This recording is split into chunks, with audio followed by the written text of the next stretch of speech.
السلام علیکم، welcome to my channel free speak.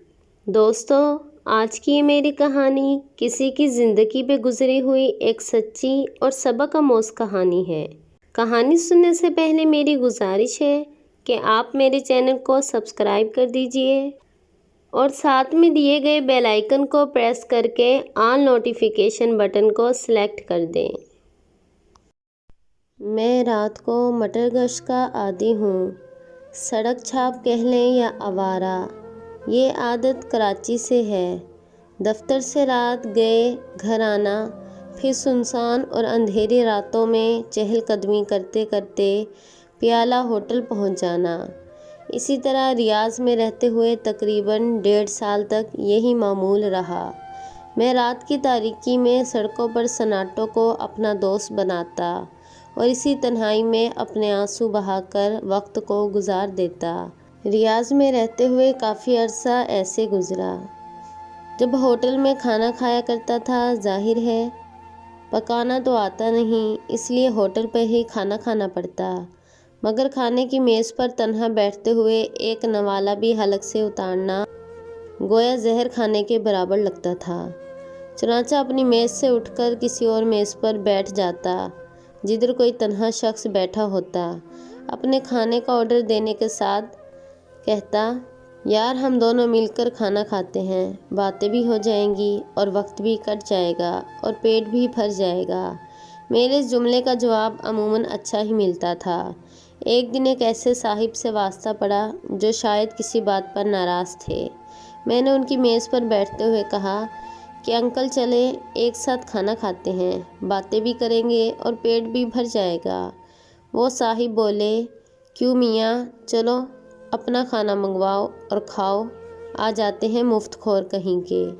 ان کی آواز اتنی بلند تھی کہ ہوٹل سمجھا کہ واقعی میں ان سے مفت کھانا کھلوانے کی درخواست کر رہا ہوں۔ میں نے وضاحت کی کہ چاچا، کھانا میں اپنے پیسوں سے منگواؤں گا، بس آپ کے ساتھ بیٹھوں گا تو وقت کٹ جائے گا۔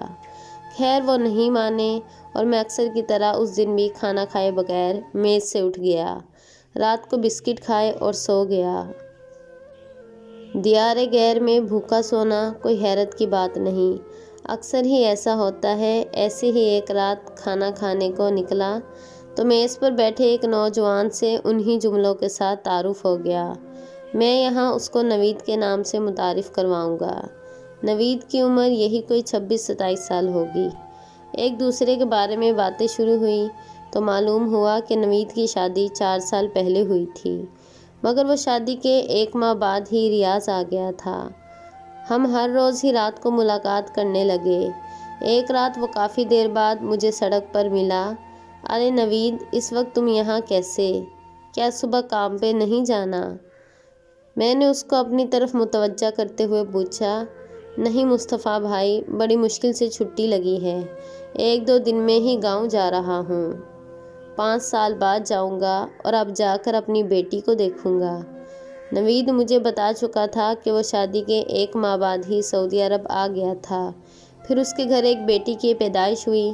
خیر نوید 1-2 دن بعد ہی گاؤں چلا گیا تھا۔ اس کا چمکتا چہرہ آج بھی یاد آتا ہے تو دل تڑپ اٹھتا ہے۔ نوید کو گئے ہوئے 1 ماہ ہو گیا تھا۔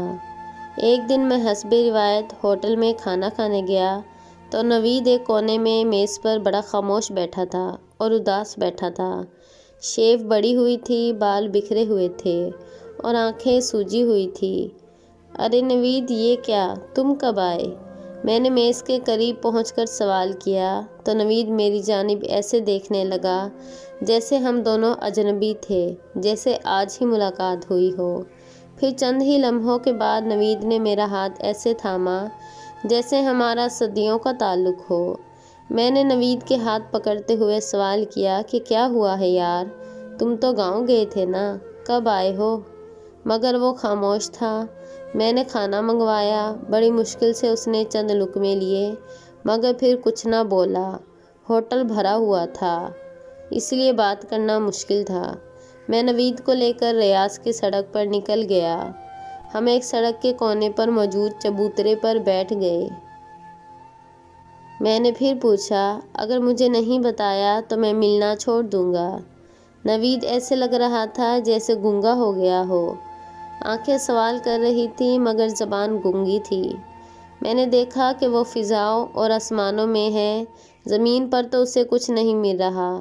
کافی دیر ایسے ہی گزر گئی اور پھر میں غصے میں اٹھ کر جانے لگا۔ ٹھیک ہے، مجھے کچھ نہیں سمجھتے تو ٹھیک ہے، میں چلا جاتا ہوں۔ اب نوید اٹھا اور مجھ سے لپٹ کر ایسے رونے لگا جیسے بچہ بلک بلک کر روتا ہے۔ نوید کی ہچکیاں بند ہی نہیں ہو رہی تھی۔ مصطفیٰ بھائی، یہ میں نے کیا کر دیا؟ میرے ساتھ کیا ہو گیا؟ مصطفیٰ بھائی، میں نے تو سوچا بھی نہیں تھا۔ نوید، ہوا کیا ہے یار؟ بتاؤ تو صحیح، خیر تو ہے نا؟ مصطفیٰ بھائی، میری بیوی نے مجھ سے طلاق لے لی۔ یہ کہہ کر نوید پھر رونے لگا۔ مصطفیٰ بھائی، میرا قصور ہے، میں نے اس کے ساتھ غلط کیا۔ وہ پڑھی لکھی تھی، کوئی دیہاتن نہیں تھی۔ میری بیوی روز کہتی تھی کہ تم واپس آ جاؤ، روکھی سوکھی کھا لیں گے مگر ساتھ تو رہیں گے۔ مگر میں اپنا گھر بنانے کی دھن میں تھا، بس یار اتنا کما لوں کہ گھر بنا لوں۔ ماں کہتی تھی بہنوں کی شادی کے لیے تھوڑے پیسے جمع کر لو۔ میرے گھر میں کوئی بھی کام ہوتا تو میں اپنے دوست ارشد کو فون کر دیتا کہ تیری بھابھی یہ کہہ رہی تھی، ذرا تو یہ کام کر دے۔ یوں اس سے میں کسی نہ کسی کام کے لیے اکثر اپنے گھر جانے کا کہتا تھا۔ ارشد روز ہی گھر چلا جاتا تھا۔ امی اور بہنیں بھی اسے جانتی تھیں۔ میں اگر کبھی یہاں سے جانے کا ارادہ کرتا تو امی مجھے بہنوں کی شادی اور گھر کے مسائل گنوا دیتی تو میں پھر رک جاتا۔ میری بیٹی ماشاءاللہ اب 4 سال کی ہو گئی ہے۔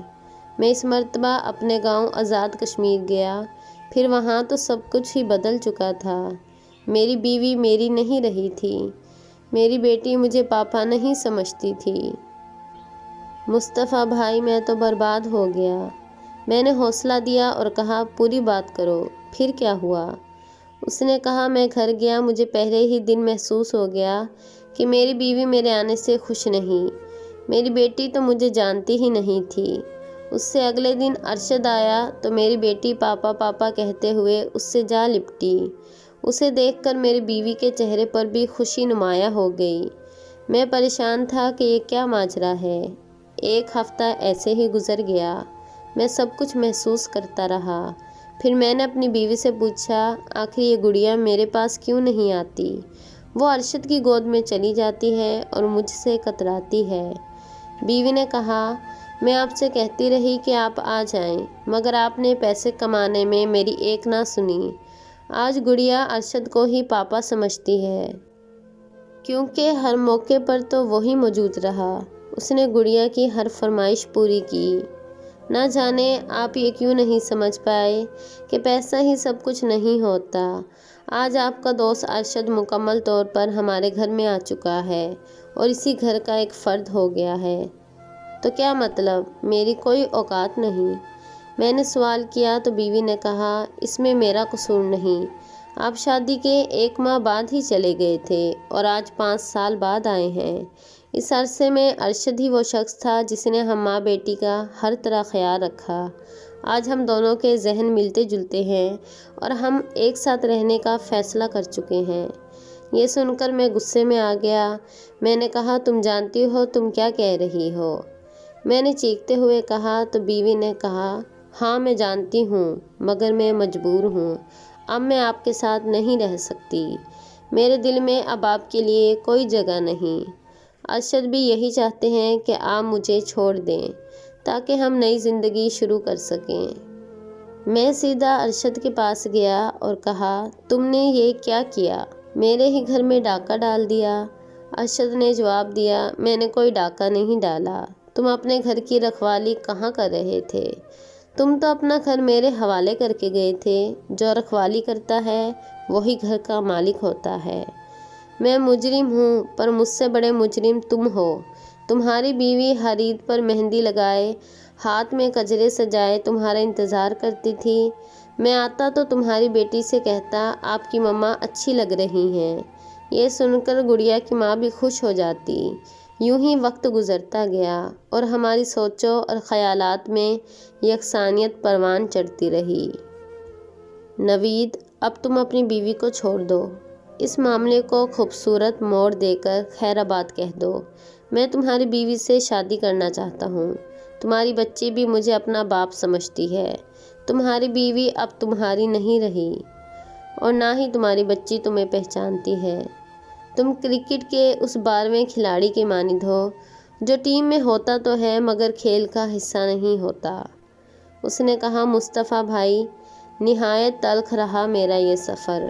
میری زندگی کے ساتھی کسی اور کی ہم قدم ہو گئی اور زیادہ افسوس اس بات کا ہوا کہ میری ماں اور بہنیں، جن کے لیے میں نے اتنے برس تنہا گزار دیے، جن کی وجہ سے میرا گھر خراب ہو رہا تھا، ان کو کوئی افسوس نہیں تھا۔ انہوں نے میری بیوی پر ان گنت الزام لگا دیے۔ میں جانتا تھا یہ قصور اس کا نہیں میرا تھا۔ میرے پاس آج بھی دولت ہے پر میں حقیقی دولت کھو چکا ہوں۔ میں نے ایئرپورٹ سے ہی بیوی کو طلاق نامہ ارسال کر دیا تھا تاکہ وہ دلہن جو 5 سال اپنے پہلے شوہر کی راہ تکتی رہی، اب اسے مزید انتظار نہ کرنا پڑے اور وہ دوسرے شوہر کے ساتھ ہنسی خوشی زندگی گزار سکے۔ یہ کہہ کر نوید خاموش ہو گیا۔ حالانکہ سڑک پر 2 بجے سنسناتی گاڑیاں مجھے خوف زدہ کر رہی تھی۔ نوید کے اندر اٹھنے والا شور تنہائی میں مزید اضافہ کر رہا تھا۔ میرے پاس نوید کے لیے کوئی الفاظ نہیں تھے۔ میں اسے گھر جانے کی تلقین کرتے ہوئے واپس اپنے کمرے میں آ گیا۔ اس دن کے بعد پھر نوید کہیں نظر نہیں آیا اور اچانک میں ایک دن اس کے ہوٹل میں گیا تو اس کے مرنے کی خبر ملی، جس سے میں بہت غمگین اور دکھی ہو گیا اور آج بھی مجھے اس کی بہت یاد آتی ہے۔ دوستو، امید ہے آپ کو ہماری کہانی پسند آئی ہوگی۔ دوستو، آپ ہماری ویڈیو کو زیادہ سے زیادہ شیئر اور لائک کیجیے اور آپ اپنی قیمتی رائے کا اظہار کمنٹ سیکشن میں ضرور دیجیے گا۔